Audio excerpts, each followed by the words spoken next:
શંખેશ્વર ખાતે 2 દિવસીય લેવા પાટીદાર સમાજનો વડીલ વંદના કાર્યક્રમ પૂર્ણ કરીને સંડેર ગામની 5 લક્ઝરીઓ પરત ફરી રહી હતી।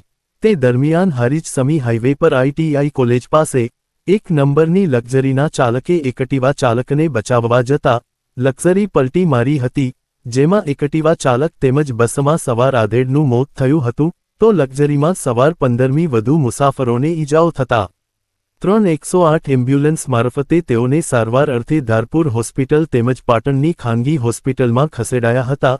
ઘટનાને પગલે લોકોના ટોળેટોળા એકત્ર થયા હતા, તો પોલીસે પણ ઘટના સ્થળે પહોંચી કાર્યવાહી હાથ ધરી હતી।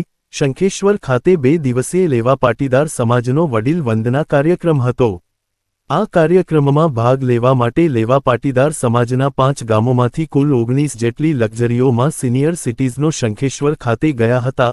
2 દિવસીય કાર્યક્રમમાં પૂર્ણ કરીને આજે બપોર બાદ લક્ઝરીઓ પરત ફરી હતી, ત્યારે સંડેર ગામમાંથી ગયેલી 5 લક્ઝરીઓ પૈકી 1 નંબરની લક્ઝરી હારીજ આઈટીઆઈ પાસેથી પસાર થઈ રહી હતી। તે દરમિયાન સામેથી આવી રહેલા એકટીવા ચાલકને બચાવવા જતા લક્ઝરી ચાલકે સ્ટેરિંગ પરનો કાબુ ગુમાવતા લક્ઝરી બસ પલટી ખાતા એકટીવા ચાલક મહેશજી નારણજી ઠાકોર રહે સરવાલ તેમજ લક્ઝરીમાં સવાર બાબુભાઈ નાગજીભાઈ પટેલ રહે સંડેર મળી કુલ 2 વ્યક્તિઓના ઘટના સ્થળે જ મોત થયા હતા, જ્યારે લક્ઝરી બસમાં સવાર 15મી વધુ મુસાફરોને ગંભીર ઈજાઓ થવા પામી હતી।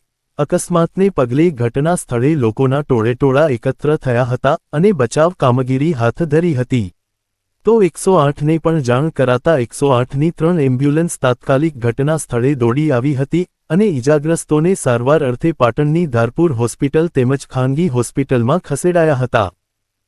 કાકા, શું નામ છે તમારું? રસિકભાઈ મફતલાલ પટેલ। રસિકભાઈ, તમે ક્યાં ગયા હતા? કયા કાર્યક્રમ હતો અને ઘટના બની?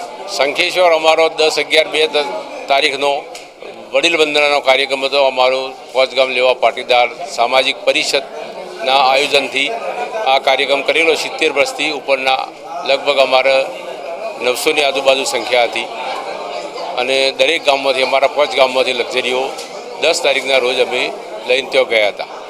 11 તારીખે સ્નેહ મિલનનો કાર્યક્રમ પતાવી અને દરેક પોતપોતાની લક્ઝરીમાં બેસી ગયા અને અમારી લક્ઝરી પણ ત્યાંથી ઉપડી। અમારી લક્ઝરીમાં આમ તો 39 પેસેન્જર હતા, પણ 3 પેસેન્જર પોતાની રીતે પોતાની પ્રાઇવેટ ગાડીમાં નીકળી ગયા હતા, એટલે 36 પેસેન્જરો અમારી ગાડીમાં હતા। શું ઘટના બની?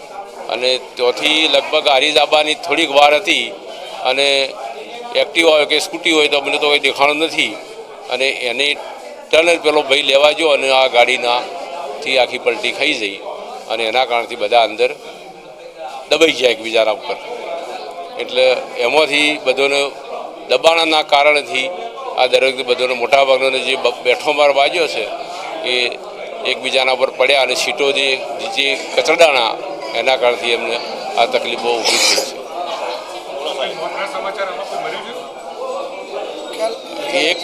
એક એક્સપાયર્ડ ભાઈ થઈ ગયા છે સંડેના, બાબુભાઈ નામ છે।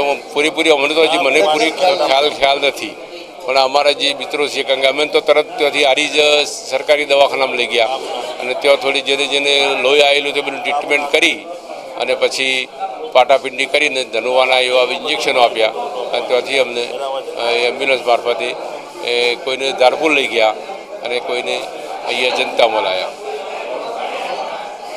બીજા આવા જ સમાચાર જોવા માટે અમારી ચેનલને સબસ્ક્રાઇબ કરો, બેલ આઇકોન બટન દબાવો, લાઇક કરો અને શેર કરો। બેલ આઇકોન બટન દબાવો, લાઇક કરો અને શેર કરો।